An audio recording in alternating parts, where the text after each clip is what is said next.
Je suis très heureux d'être ici, très heureux d'apporter la parole aujourd'hui. Nous sommes toujours dans notre série de messages disciples. Alors on a abordé différents sujets sur le discipulat, sur comment être des disciples. On aborde aussi au milieu de cette série de messages des fondements importants, des fondements, le salut. On va aborder la sanctification, on aborde des fondements. Et aujourd'hui, j'ai intitulé ce message « 3 en 1 ». Quelqu'un m'aide. De quoi je vais parler? 3 en 1. Quel tweet tu as dit? Ouais, on appelle ça comment, mon cher Steven? La Trinité. Quelqu'un applaudit Steven? Il était merveilleux. Super, Steven. Génial. Je vais vous parler de la Trinité, 3 en 1. Alors, juste avant, je vous emmène avec moi. Ça va? Vous êtes avec moi? Moi, je suis à fond. Mais je suis à fond ce matin, très heureux d'ouvrir la parole et d'aborder ce sujet si important, si primordial pour notre pleine compréhension de qui est Dieu. On aura une pleine compréhension quand on sera là-haut, pleinement, parfaitement. Ici, on cherche, on tâte, on découvre, on progresse, on avance. Mais pour avoir une compréhension plus grande de qui est Dieu, c'est très important, c'est primordial pour notre marche avec Dieu. Comment pouvons-nous suivre quelqu'un que nous ne connaissons pas? Comment pouvons-nous suivre quelqu'un que nous connaissons peu? La parole de Dieu, pourtant, nous parle de Dieu, de qui il est, et on va découvrir un peu plus ensemble qui est Dieu à travers le Père, le Fils, le Saint-Esprit. Quelqu'un dit Amen? Alléluia. On y va, c'est parti. Juste avant d'entrer dans le jardin de Gethsémani, juste avant d'être trahi par Judas et livré à ses soldats pour être crucifié, Jésus va dire ces paroles qui sont primordiales dans ce moment important avec ses disciples avant de vivre ces dernières heures, ces derniers instants avant d'aller à la croix. Pour nous, aujourd'hui, ces paroles sont importantes pour l'Église aujourd'hui et pour les temps qui viennent. Il dira ceci, regarde avec moi Jean chapitre 17, verset 11. Il est là, entouré de ses disciples dans cette chambre haute, et puis il va au milieu de ce repas où les disciples cherchent à savoir lequel d'eux est le plus grand, etc. Il va dire ces paroles. Il va dire, je ne suis plus dans le monde, et eux, ils sont dans le monde. Il va faire cette prière, il va se mettre à élever la voix vers son Père. Et eux, ils sont dans le monde. Et moi, je vais à toi, Père Saint. Garde en ton nom ceux que tu m'as donnés. Ça, c'est nous. C'est toi et moi. C'est toi et moi, c'est nous. Garde en ton nom ceux que tu m'as donnés, afin qu'ils soient un comme nous. Va-t-il dire, waouh! Et plus loin, je saute jusqu'au verset 20, plus loin au verset 20, il dira ceci, ce n'est pas pour eux seulement que je prie, mais encore pour ceux qui croiront en moi par leur parole, afin que tous soient un, comme toi, Père, tu es en moi, et comme je suis en toi, afin qu'eux aussi soient un en nous, pour que le monde croie que tu m'as envoyé. Je leur ai donné la gloire que tu m'as donnée, afin qu'ils soient un comme nous sommes un, moi en eux et toi en moi, afin qu'ils soient parfaitement un, et que le monde connaisse que tu m'as envoyé et que tu les as aimés comme tu m'as aimé. Quelqu'un dit Amen, Alléluia. Oh, Alléluia. Alors, je viens de voir juste un petit instant quelque chose qui s'est passé. Vous savez comme on est ici à Bastille, quelqu'un applaudit, tout le monde applaudit. Ma sœur vient d'applaudir toute seule ici. Vous en êtes pas rendu compte, hein? Mais tout le monde, on l'accompagne, sinon elle se prend un râteau comme ça, elle a applaudi tout seul, s'est dit la prochaine fois j'applaudis plus, personne ne me suit. Mais on applaudit le Seigneur, on applaudit sa parole. Merci d'avoir eu compassion de notre sœur ici. Ce texte qu'on vient de lire nous parle de cette unité qu'il y a entre le Père, entre le Fils, par son Esprit. Et si on veut comprendre un peu de l'unité, mes amis, si on veut comprendre un peu de comment est-ce qu'on pourrait ressembler un peu plus à Jésus, comment marcher un peu plus comme des disciples, comment être ces disciples que Dieu nous appelle à être, nous sommes appelés à regarder ce qui se passe entre ces 3 personnes. On est appelés à regarder attentivement, à observer quelques instants ce qui se passe dans la personne de Dieu.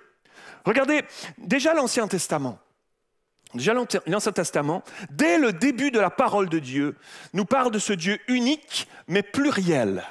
Un Dieu unique, mais pluriel. Dans l'Ancien Testament, le mot Elohim qui nous parle de Dieu, ce mot Elohim, littéralement, grammaticalement, dans l'hébreu, c'est un pluriel.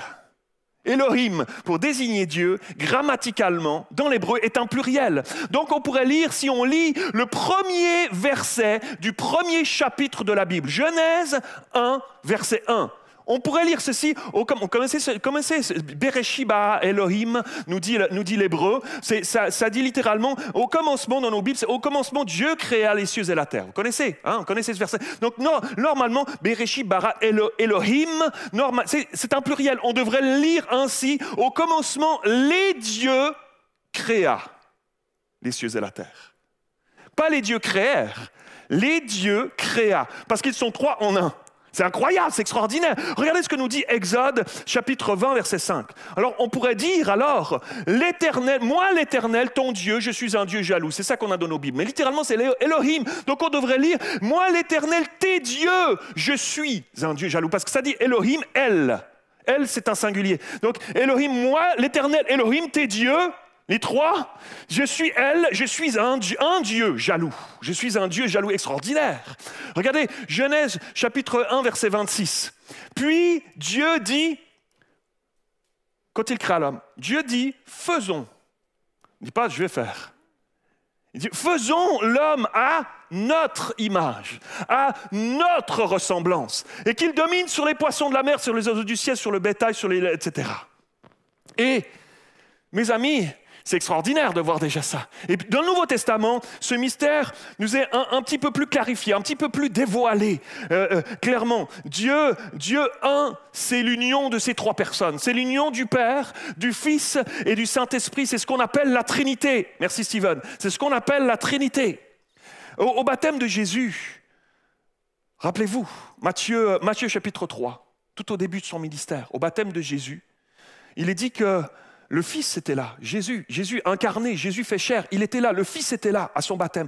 Et le Père et le Saint-Esprit étaient présents aussi à ce moment-là. Le Saint-Esprit est descendu sur lui sous la forme d'une colombe, nous dit la parole de Dieu. Et puis la voix du Père s'est fait entendre. Celui-ci est mon Fils bien-aimé, en qui j'ai mis toute mon affection, j'ai mis tout mon plaisir. Waouh! Et dans Matthieu chapitre 28, verset 19, on voit Jésus qui va envoyer ses disciples deux par deux pour prêcher la bonne nouvelle. Et il va leur dire, allez! Faites de toutes les nations des disciples, les baptisant, comment? Au nom de qui? Au nom du Père, au nom du Fils, au nom du Saint-Esprit. C'est pour ça que quand on baptise à l'image de Jésus, on baptise au nom du Père, du Fils et du Saint-Esprit. Mes amis, c'est Jésus qui nous a montré cet exemple-là lui-même.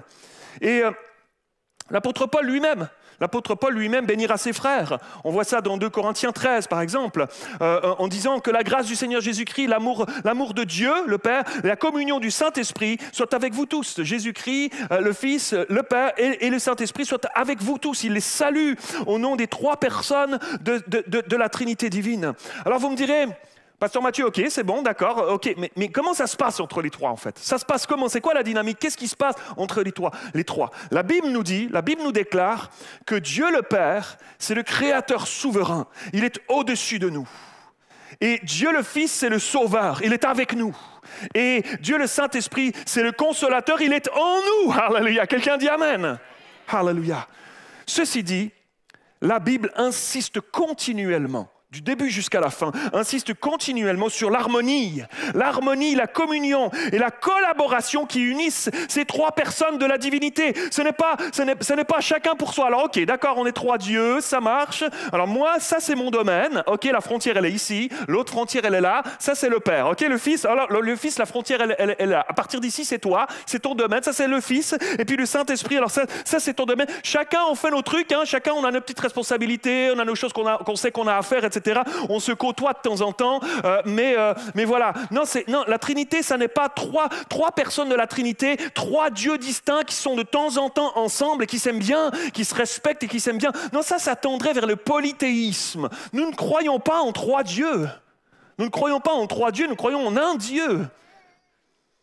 Ce n'est pas non plus de l'arianisme. L'arianisme, c'était la doctrine d'un personnage historique qui s'appelait Arius, qui était un théologien qui vivait à Alexandrie au IVe siècle et qui pensait que seul le Père est Dieu et que Jésus lui était simplement inférieur au Père et que le Saint-Esprit est un mot qui décrit la présence de Dieu. Non. C'est important de bien retenir que Dieu est un. Dieu est un. La définition de la Trinité, on pourrait la définir comme ça. La définition de la Trinité. Dieu existe éternellement en trois personnes, le Père, le Fils, le Saint-Esprit. Et chacune de ces personnes est pleinement Dieu et il y a un seul Dieu. Mais ça dépasse notre compréhension, mes amis. Beaucoup de personnes ont tenté pour essayer de comprendre un peu, d'essayer de trouver des analogies pour décrire la Trinité. Vous avez peut-être entendu différentes analogies. Ça parle d'un trèfle à 3 feuilles.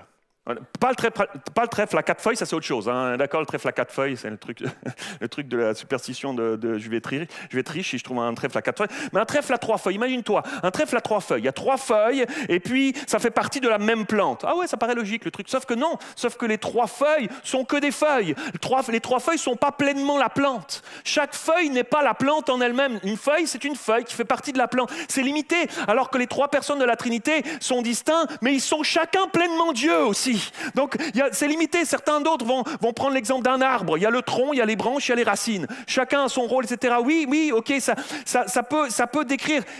Imaginez un tout petit peu, ok, c'est une plante, c'est un arbre comme Dieu est un, et puis mais en même temps, la branche n'est pas l'arbre au complet. Les racines ne sont pas l'arbre au complet, alors que chaque personne de la Trinité est Dieu en même temps, dans son ensemble, dans sa complétude. Certains ont dit c'est un triangle, c'est comme un triangle, il y a 3 angles, c'est la même chose. Chaque angle n'est pas le triangle complet. Voilà, la corde à 3 brins. Certains ont pris ces exemples-là, mais ils sont limités. Il n'y a aucun exemple de quelque chose de terrestre connu qui ne correspond véritablement à la Trinité. On ne peut pas prendre des exemples de quelque chose de créé pour parler de l'incréé, Dieu qui a toujours été là tout le temps. Le Père, le Fils, le Saint-Esprit, qui sont distincts et qui sont pourtant un. Ils ont chacun sa personnalité, son rôle, mais qui chacun est aussi parfaitement et pleinement Dieu. Waouh, alléluia. C'est un mystère, mais c'est extraordinaire parce que c'est ce Dieu-là que nous avons. C'est ce Dieu-là infini, tout-puissant, qui est notre Dieu. Il n'y a pas d'autre qui est égal à lui. Aucun autre n'est égal à lui. Et c'est lui qui habite en nous par son esprit. Alléluia. Certains ont pensé que c'était juste le Saint-Esprit qui habitait en moi. Oui, c'est par le Saint-Esprit qui vit en moi. Mais c'est Dieu qui est là en nous. C'est pas juste le Saint-Esprit, c'est comme la troisième personne de la Trinité, un petit peu celui qui a été délégué, un peu la troisième roue du char, qui a été délégué pour venir un petit peu, venir un peu pallier à la chute. Et puis Jésus est mort et ressuscité, il est monté auprès de son Père. Puis eux, ils sont les deux là-haut. Et puis eux, ils ont une bonne petite complicité là-haut. Puis le Saint-Esprit, lui, il fait le sale job en venant nous aider un petit peu, etc. Non, c'est pas comme ça que ça se passe. C'est pas du tout comme ça. Tu as Dieu saint. Et ça pose des choses du coup alors. Dieu saint, le Dieu tout-puissant, créateur des cieux et de la terre, celui qui a envoyé son Fils, qui était pleinement Dieu aussi. Il était pleinement homme parce qu'il était incarné dans un corps, limité, il a choisi de se limiter dans un corps. Mais il était pleinement Dieu aussi, nous dit la parole de Dieu. Il était pleinement Dieu aussi et il est mort sur la croix pour nous. Il a versé son sang et il habite en nous. Alléluia. Le Dieu saint habite en toi. Tu es le temple du Saint-Esprit. Et ce Saint-Esprit est Dieu, est pleinement Dieu lui aussi. Alléluia. Wouh! C'est extraordinaire, mes amis. Même si je ne saisis pas tout pleinement, complètement, c'est extraordinaire, mes amis. Si c'est ça, alors, tout est possible. Et c'est ce que la Bible nous dit, tout est possible à celui qui croit. Alors tout est possible, pas par moi, mais si Dieu habite en moi, alors tout est possible. C'est possible de sortir des griffes de l'alcool, c'est possible de sortir des griffes du péché, c'est possible de sortir des griffes de la médisance et du critique et du jugement et de la moquerie. C'est possible de sortir de la colère, c'est possible de sortir de la jalousie, c'est possible de sortir de toutes ces choses. Si Dieu habite en moi par son esprit, c'est possible alors.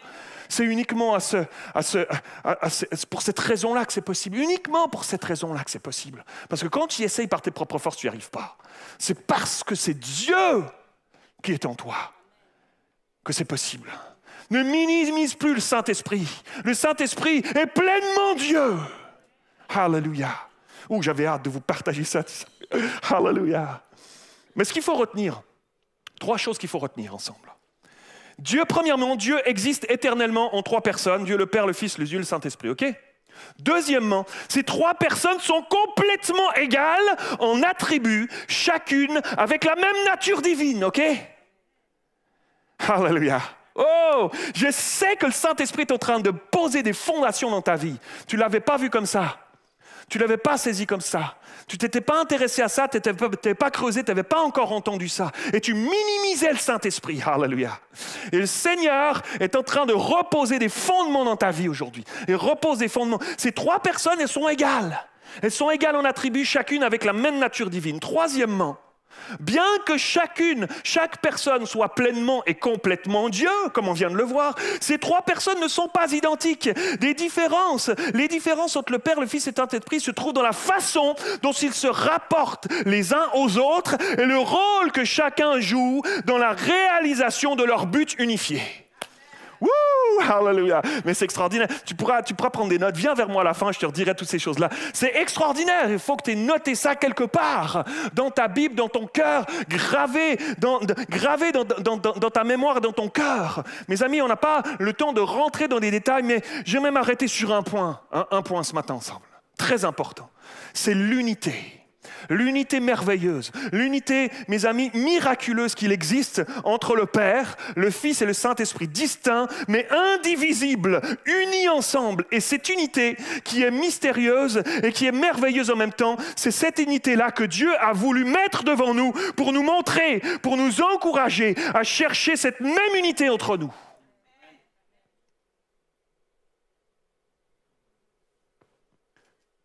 Même unité entre nous. Il n'y a pas de place à la division, mes amis. Il n'y a pas de place au parti pris. Il n'y a pas de politique. Pas de place à une politique. Et ce qu'on voit dans le monde autour de nous, encore plus aujourd'hui, on se parle. Vous voyez de quoi je parle? Ces derniers jours, ces dernières heures, ces choses qui se passent dans le monde. On tire les couvertures d'un côté, des minerais qu'on essaye d'avoir. Pour ça, on est prêt à s'attraper la tête devant le monde entier, puis, etc. Il n'y a pas de place à la politique au milieu de nous, mes amis. Au calcul. Nous sommes des frères et sœurs, les enfants de Dieu. Et Dieu, qui est un, nous a envoyé son Fils Jésus pour que nous le ressemblions. Alléluia. Que nous cherchions à nous laisser transformer par l'action du Saint-Esprit en nous, Dieu en nous, pleinement Dieu en nous, afin que sa vie en nous nous fasse ressembler à Jésus. Alléluia. Mais plus nous laisserons le Saint-Esprit nous transformer, plus nous ressemblerons à Jésus, mes amis. Alléluia. Il est là en nous par son Esprit. C'est ça la croissance du disciple. Alléluia. Nous sommes dans notre série disciples. C'est ça la croissance du disciple que Dieu désire opérer dans nos vies, dans chacune de nos vies, qui vont préparer l'épouse, la rendre belle, la préparer pour le jour où Jésus va venir la chercher. Alléluia. Nous chercher. Et ça passe automatiquement, inexorablement, inévitablement, par l'unité. Parce que Dieu est un. Tu ne peux pas penser ressembler à Dieu si tu es quelqu'un qui a de la division dans le cœur, qui a des partis pris, qui parle dans le dos, etc. Tu ne peux pas. Ça ne ressemble pas à Dieu. C'est exactement l'inverse de qui il est. Jésus lui-même, le Fils, a dit ceci. Regardez bien ceci. Non, mais c'est extraordinaire. Nous avons un Dieu merveilleux, mes amis. Incroyable, tellement dépassant notre pensée, mes réflexes internes à moi. C'est tellement autrement. J'ai tellement besoin de lui, mes amis. Nous avons tellement besoin de son aide, mes amis. Chaque jour, à chaque instant. Regardez ce qu'il dira. Jean 5,30. Je ne peux rien faire de moi-même. Jésus dit ça. Il s'est limité dans un corps. Il dit, je ne peux rien faire de moi-même. Je juge d'après ce que j'entends et mon jugement est juste parce que je ne cherche pas à faire ma volonté. Il n'est pas en train de... Il ne s'est pas extirpé de la Trinité comme ça, puis tout à coup, je fais mon petit truc, moi. Il a toujours été Dieu. Donc il dit, je ne décide pas tout seul, je ne décide pas.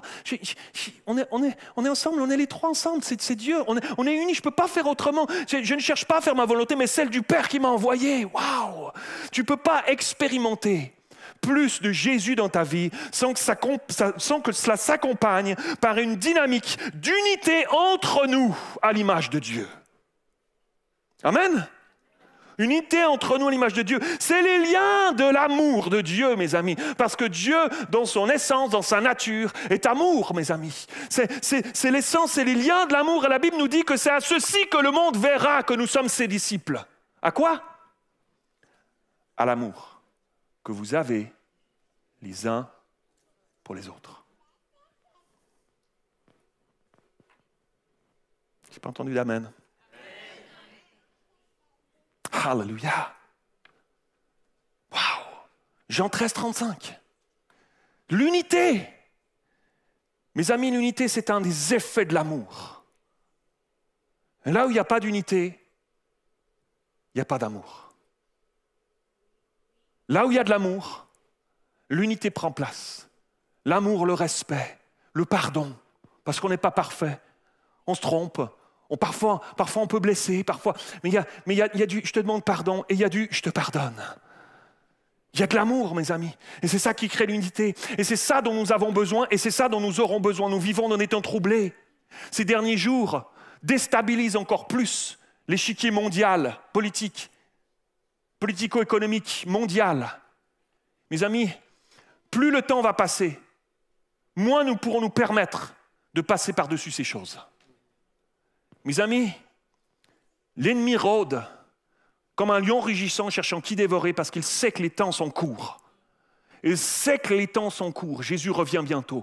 Et nous ne pouvons pas nous permettre de marcher dans cette année 2025 et les suivantes avant que Jésus revienne sans chercher à nous aimer et nous unir les uns les autres par l'amour de Dieu, mes amis. Et pour ça, ça prend un miracle. Ça prend à quelqu'un qui dit « Je veux devenir un disciple. Je veux devenir quelqu'un qui ressemble plus à Jésus. » Si tu veux chercher à être quelqu'un qui veut plus ressembler à Jésus, alors tu vas chercher à fouiller la parole de Dieu. Tu vas chercher à écouter les prédications qu'on apporte ici à travers cette série de messages ici pour ressembler un peu plus à Jésus. Et quand on grandira encore un peu plus en ressemblant à Jésus, alors inévitablement, il y aura plus d'amour. S'il y a plus de Jésus, il y aura plus d'amour. S'il y a plus d'amour, il y aura plus d'unité. Alléluia. Et le monde verra alors que nous sommes ses disciples. On sera quelque chose d'anormal pour le monde. Quelque chose qui en nous regardant, quelque chose d'anormal.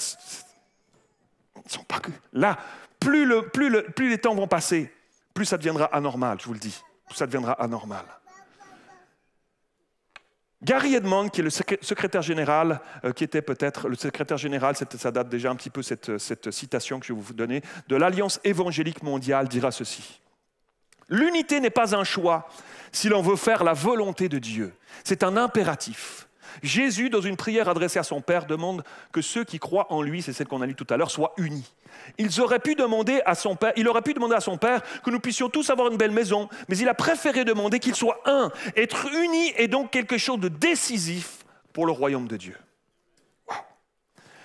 C'est donc, mes amis, un sujet à ne pas prendre à la légère en tant qu'Église, alors que Dieu nous a mis dans une saison qui est la nôtre aujourd'hui, 2025, avec les défis qui sont là, dans ta vie, dans ta situation, mais les défis qui sont là autour de nous, dans notre pays, les défis qui sont là en Europe, et les défis qui sont là et qui seront là devant nous, avec les alliances mondiales qui se tissent, qui se détissent, qui se refont ailleurs, etc. Et qu'on se dit, où est-ce qu'on va gicler, quoi ? Nous, l'Europe, maintenant, on risque de se retrouver tout seul, maintenant. Et puis, comment ça va se passer ? Et quels sont on parle de Troisième Guerre mondiale, et on parle de choses comme ça, etc. Où est-ce qu'on va s'en aller, mes amis ? Je vous dis, les temps, aujourd'hui, sont des temps extraordinaires dans lesquels nous sommes. Non, ils ne sont pas extraordinaires en termes de humains, mais ils sont extraordinaires en termes de l'histoire avec un grand H, l'histoire qui est en train de s'écrire et que Dieu est en train d'écrire parce qu'il revient bientôt chercher son épouse. Et les temps sont encore favorables aujourd'hui pour être des témoins vivants, pour briller de Jésus dans cette société dans laquelle Dieu nous a placés, là où il t'a placé. On a encore des belles choses à vivre en tant qu'Église ici à EPM. On a encore des belles choses à vivre dans cette année 2025. Nous allons voir la gloire de Dieu. Nous allons voir des âmes sauvées. Nous allons voir le Saint-Esprit souffler. Nous allons voir des gens être guéris. Nous allons voir des gens sortir de l'alcoolisme. Nous allons voir des gens sortir de la rue. Nous allons voir des gens, nous allons baptiser des gens ici dans ce lieu. Tu vas voir des gens, des dizaines et des dizaines de personnes être baptisés dans les mois et dans les années qui viennent ici parce que Dieu n'est pas encore revenu chercher son Église. Et tant qu'il n'est pas encore revenu, il y a de l'espoir de sauver des âmes encore. Quelqu'un dit Amen. Et ça passe par notre unité. Alléluia. Maintenant, au-delà de l'explication théologique qui est importante et que nous devons chercher à creuser, à saisir de plus en plus sur qui est Dieu, ce qui m'a frappé lorsque j'ai relu cette prière que Jésus fait dans Jean 17, c'est comme si on entrait un peu... Quand vous lisez cette prière, je ne sais pas ce que ça vous fait, mais à chaque fois que je rentre dans cette prière, c'est comme si chaque fois que je la relis, c'est comme si je rentrais comme ça. Je rentre dans un moment d'intimité. Je rentre dans un moment... Tu reliras cette prière. On l'a lu tout à l'heure, mais tu la reliras. C'est comme si, là, tout à coup, il y a un moment où le temps s'est arrêté. Jésus est là, ses disciples ne sont plus là. Mais lui, il est là avec son Père. Il n'y en a pas tant de fenêtres comme ça où on entend exactement ce que Jésus est en train de dire à son Père. Et là, on a une fenêtre ouverte. Étudie-le, cette prière-là. Chéris-la, lis-la. Pas juste comme un mantra qu'on fait puis qu'on fait tourner des prières, ça ne sert à rien. Mais juste pour saisir, comprendre un peu de cette merveilleuse relation qu'il y avait entre le Fils et son Père, entre le Père et son Fils. Cet amour qui se dégage de là, cette relation d'intimité qui est là. C'est merveilleux, mes amis. C'est merveilleux, afin que tous soient un, comme toi, Père, tu es en moi. Et comme je suis en toi, afin qu'eux aussi soient un en nous. Il aimerait tellement, dans cette prière, il aimerait tellement qu'on puisse vivre, goûter un peu plus, que tu puisses en 2025, goûter un peu plus de cette relation avec Dieu ton Père, avec notre Papa Céleste, que eux soient un en nous, pour que le monde croie que tu m'as envoyé. Je leur ai donné la gloire que tu m'as donnée, afin qu'ils soient un, comme nous sommes un, Papa, moi en eux et toi en moi, afin qu'ils soient parfaitement un, que le monde connaisse que tu m'as envoyé, que tu les as aimés, comme tu m'as aimé, tu m'aimes tellement, je le sens ton amour, je le sais Papa, tu m'aimes tellement, il n'y a pas un instant où j'ai douté de ça, pas un instant, même quand on me crachait au visage, même quand on se moquait de moi, même quand on m'a menacé de mort, il n'y a pas un instant, même quand mes propres disciples m'abandonneront, il n'y a pas un instant, moi je me suis senti abandonné de toi, tu es mon Papa, c'est extraordinaire cette prière, mes amis. Quel privilège d'avoir ça dans notre parole. Quel privilège d'avoir ce bout de prière entre le Père et le Fils. Alléluia.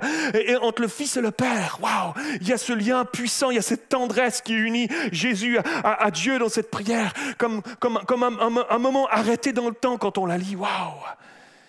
Mais aussi comme un exemple des relations entre nous que nous sommes appelés à vivre. Des relations entre nous que nous sommes appelés à vivre. Les uns avec les autres, dans l'Église, entre nous. Cette unité, mes amis, cet amour, c'est l'exemple par excellence de ce que devrait être l'unité de l'Église, de l'épouse, de son épouse. Alléluia.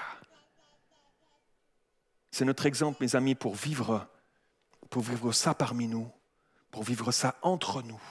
Ça doit pouvoir nous encourager, ça doit pouvoir nous motiver, comme cet exemple a su nous inciter à prendre exemple de cette unité d'amour qu'il y a entre les trois personnes de Dieu. Parce que c'est cette unité d'amour, il y a juste de l'amour, il n'y a rien d'autre. Ce qui ressort, ce qui se dégage puissamment de cette relation, de cette union, c'est l'amour. C'est une prière d'amour qui est là, une déclaration d'amour d'un fils à son père. C'est tellement beau de lire ce texte avec ça en tête, mes amis. Alléluia. Je sens que plusieurs vont lire Jean 17 cet après-midi. Maintenant, regardez. Lorsque Jésus demande à son Père que tous ceux qui lui appartiennent soient unis entre eux, j'étais frappé par cette parole qui dit « Ce n'est pas seulement pour eux que je prie, mais encore pour ceux qui croiront en moi par leur parole. »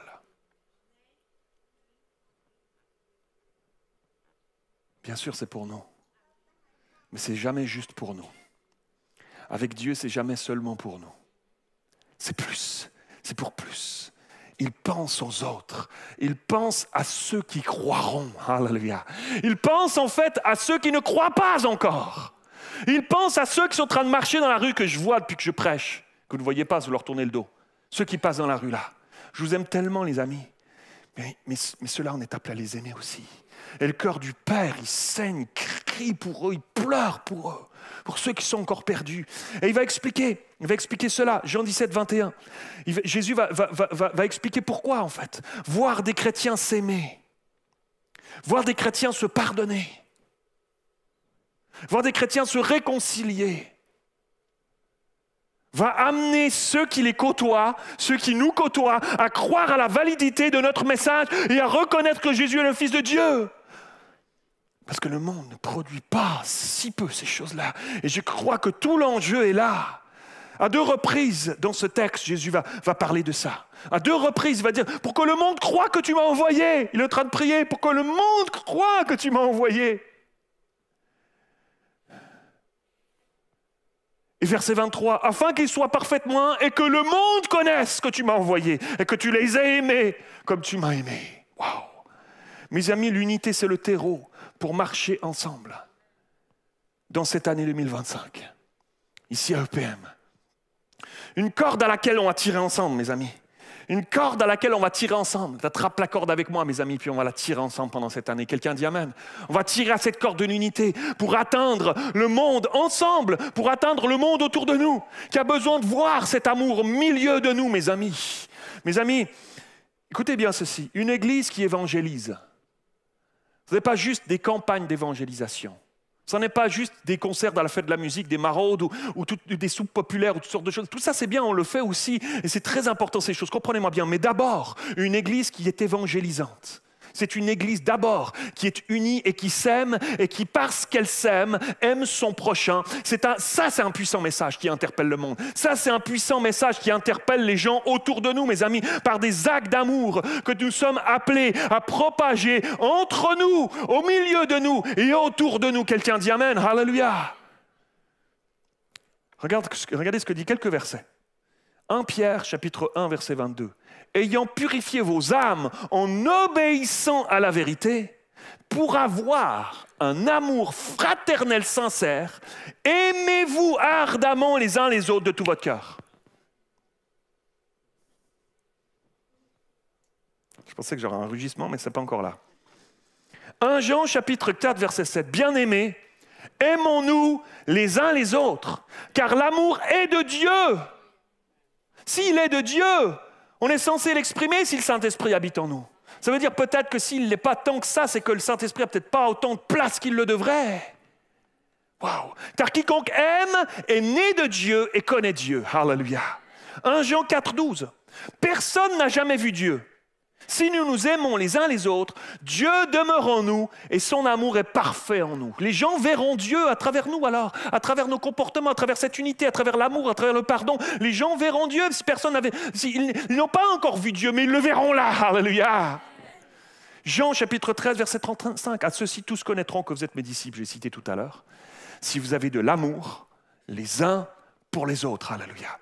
Mes amis, lorsqu'une sœur de l'Église invite un couple de personnes en grande pauvreté au restaurant et leur offre le restaurant un soir, c'est un acte d'amour de la part de Dieu. Lorsqu'un frère de l'Église se retrouve un samedi à frapper à la porte d'un autre frère de l'Église et qui lui dit qu'il est venu tailler sa haie, c'est un acte d'amour. Un acte d'amour de la part de Dieu. Lorsqu'un leader jeunesse se retrouve dans la chambre d'un jeune de la jeunesse et qui vient de se convertir et qui l'aide à ranger, à faire le tri des choses de son ancienne vie, parce que c'est un vrai capharnaüm de cette chambre et il veut que tout à coup il a envie de l'aider, que ce soit beau, que ce soit lumineux, que ça sente bon.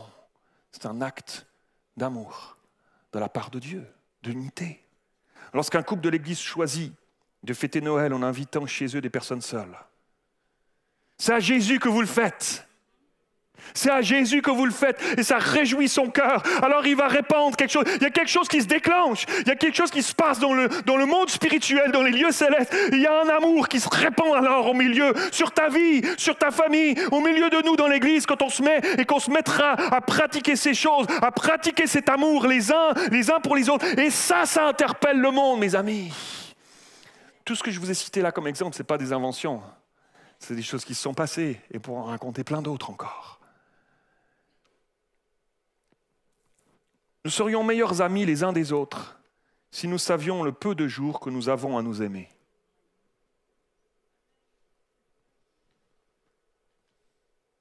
Ce n'est pas de moi, c'est un poète belge qui a écrit ça. Octave Pirmez qui a écrit ça, j'ai trouvé ça beau. J'ai bien aimé parce qu'il y a une forme d'urgence. Il y a peu de jours. On ne saura ni le jour ni l'heure où il viendra nous chercher. Personnellement, ou tous ensemble pour venir chercher son Église. Est-ce qu'on va le vivre sur notre génération? Ce sera plus tard, ça ne nous appartient pas. Mais il y a peu de jours, mes amis. Il y a peu de jours, il n'y a pas de temps à perdre, mes amis. C'est ceci, nous dit la Bible, que le monde verra, qu'on est des disciples. S'il y en a qui veulent grandir en tant que disciples. Alléluia. Alors, mes amis, je vous propose une chose, on va faire quelque chose de différent. On va se lever tous ensemble et puis on va se prendre la main. Prends la main de ton voisin, de ta voisine avec respect et amour. Alléluia, alléluia. Comme un signe d'unité. Peut-être tu ne connais pas ton voisin ou ta voisine. Tu ne sais pas où on en est, chacun sur le chemin de notre marche avec Dieu. Certains sont loin sur le chemin, déjà avancés, puis d'autres sont tout jeunes, tout frais, des bébés spirituels. Mais c'est ça l'Église, mes amis. Regardez-vous les uns les autres. Regarde ton voisin quelques instants. Ça fait bizarre, hein? Ouh, pasteur, il nous demande un truc bizarre. Regarde ton voisin, ta voisine. Tourne-toi, regarde. C'est nous l'Église, alléluia. C'est toi l'Église. Et si tu as accepté Jésus dans ta vie, tu es le temple du Saint-Esprit. Et le Saint-Esprit aimerait prendre plus de place dans ta vie. Il aimerait être Dieu pleinement dans chaque recoin de ta vie. Il aimerait que tu sortes de ces engrenages de péché dans lesquels tu tournes. Il aimerait que tu sois un disciple, un véritable disciple, un petit Christ, des chrétiens. Chrétien qui veut dire petit Christ. On cherche à ressembler de plus en plus à Jésus dans nos vies. Et là, cette unité ensemble, qui est symbolique aujourd'hui parce qu'on se tient la main ensemble, eh bien, cette unité-là, elle va toucher le monde, mon frère, ma soeur. Elle va atteindre le monde parce que le monde va être de plus en plus désuni. Les gens diront paix, paix et sûreté. Mais quand vous entendrez paix et sûreté, nous dit la parole de Dieu, attention parce qu'une ruine soudaine les surprendra, nous dit la parole de Dieu. Non, non, non. Il n'y a aucun homme qui peut créer de la paix véritable ici-bas dans ce monde. Ça peut être des moments de tranquillité momentanée. Mais ce n'est pas la paix de Dieu. Ce n'est pas le shalom de Dieu. Ce n'est pas la véritable paix. Le véritable paix, c'est ici qu'on la vit. Les enfants de Dieu qui laissent plus de place à Jésus dans leur vie. Alléluia. C'est là qu'on vit ces choses-là pleinement au milieu de nous. Et c'est là que de plus en plus on va s'enfoncer dans les temps de la fin, dans les ténèbres du dehors et des temps de la fin, que le monde regardera à nous et verra l'Église briller parce que tu auras choisi ce matin, on aura choisi de se tenir les mains ensemble et de dire, ça suffit maintenant de marcher sur les chemins de la chair, ça suffit maintenant de marcher dans mes vieux travers d'avant. Maintenant, je veux laisser toute la place à Jésus dans chaque recoin de ma vie. Je veux ressembler à Jésus en 2025. Nous allons ressembler à Jésus en 2025. Et nous allons devoir nous pardonner parce qu'on va vivre encore des trucs. Mais le pardon, ce pardon qui seul est en Jésus-Christ, va toucher le monde alentour parce que personne d'autre peut produire cela dans nos vies. Nous allons nous aimer. Nous allons vivre la joie au milieu du chaos. Nous allons vivre la paix au milieu des tourments. Nous allons vivre ces choses-là parce que Dieu habite en nous. Pas juste un bout de Dieu, mais Dieu pleinement par son esprit. Alléluia! Oh, alléluia! Alors, on va prier ensemble, mes amis. On va prier ensemble. Laissez-moi entendre vos voix qui s'élèvent. Seigneur, on te remercie pour l'Église que tu nous donnes d'être, Seigneur. C'est un privilège, Seigneur. C'est un privilège que nous sommes Église, Seigneur. Ton Église, ton épouse, que tu vas venir chercher un jour quand ce sera ton temps, le temps de Dieu. En attendant, Seigneur, fais de nous des pierres vivantes qui te ressemblent. Fais de nous des chrétiens qui ressemblent à Jésus. Alléluia! Dans chaque recoin de nos vies, Seigneur. Transforme-nous, Seigneur. Transforme-nous à ton image, Seigneur Jésus. Alléluia, Seigneur. Fais-nous ressembler à Dieu, pas au monde, mais à Dieu, Seigneur. Extirpe de nos pensées, extirpe les faux concepts, Seigneur, qu'il nous faut penser, qu'on peut penser comme le monde dans l'Église. Non, ça n'est pas comme ça, Seigneur. Fais-nous penser comme toi, Seigneur Dieu. Fais-nous penser comme toi, tu penses, Seigneur. Tu dis dans ta parole que tes pensées ne sont pas nos pensées, que tes voix ne sont pas nos voix. Alléluia. Seigneur, je te bénis pour cela. Alors viens nous donner ta pensée. Viens nous transformer, Seigneur. Je prie pour mes frères et sœurs qui travaillent dans un milieu professionnel. Je prie, Seigneur, pour ceux qui travaillent dans un milieu professionnel où c'est tellement rempli d'une pensée qui est contraire au monde, je prie que tu les fasses briller de toi. Je prie qu'ils ne se plaignent pas, mais qu'ils brillent de toi, Seigneur Jésus. Tu les as placés là dans ce monde, qu'ils brillent de toi là où tu les as placés, Seigneur. Nous bénissons ton nom pour cette occasion que tu nous donnes d'être des témoins vivants, Seigneur Jésus, dans cette période de l'histoire, Seigneur Jésus. Te bénissons, Seigneur Jésus. Alléluia pour cela. Seigneur, c'est une grâce, c'est un privilège. Nous allons voir ta gloire, Seigneur. Nous allons voir ta gloire dans nos vies. Nous allons voir ta gloire dans l'Église. Et nous allons voir ta gloire en dehors des murs de l'Église pour sauver des âmes, Seigneur Jésus, des griffes de l'ennemi au nom de Jésus, au nom de Jésus. Alléluia. Amen. Et amen. Alléluia. Est-ce qu'on peut applaudir le Seigneur? Il est vivant. Il est tout puissant. Gloire à son nom. Alléluia. Pasteur José.